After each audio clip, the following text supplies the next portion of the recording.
क्या आपको पता है भारत में महिलाओं का घर की संपत्ति में क्या और कितना अधिकार होता है? आइए आपको इस वीडियो में बताते हैं। भारत में महिलाओं के लिए संपत्ति तथा विरासत से जुड़े हिंदू, मुस्लिम और ईसाई कानूनों में कुछ अंतर है।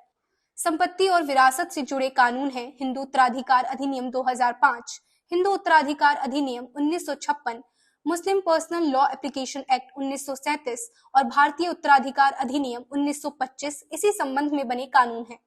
हिंदू कानून हिंदुओं, जैन, बौद्ध तथा सिखों पर लागू होता है।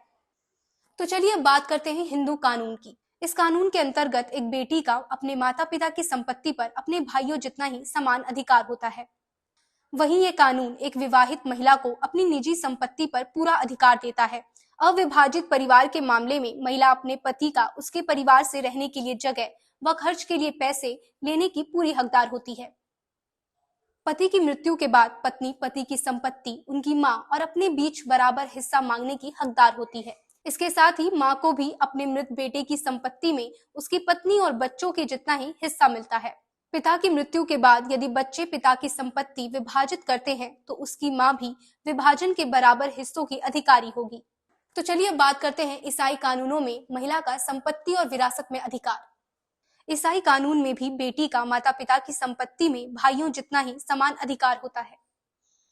ईसाई कानून में विधवा महिला का पति की संपत्ति में 1/3 हिस्सा होता है और बचा हुआ हिस्सा मृतक के बच्चों के बीच में विभाजित किया जाता है।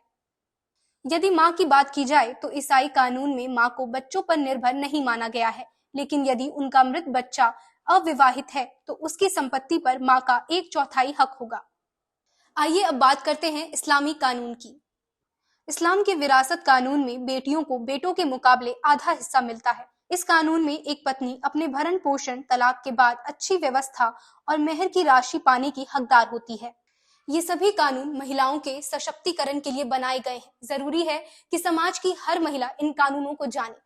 तो ऐसी और जानकारियों को समझने के लिए और अधिकारों को जानने के लिए आप हमें सब्सक्राइब करें। साथ ही अगर आपका कोई भी सवाल है तो कमेंट बॉक्स में जरूर रखें ताकि हम आपके हर सवाल का जवाब देकर अगली वीडियो में आ सके।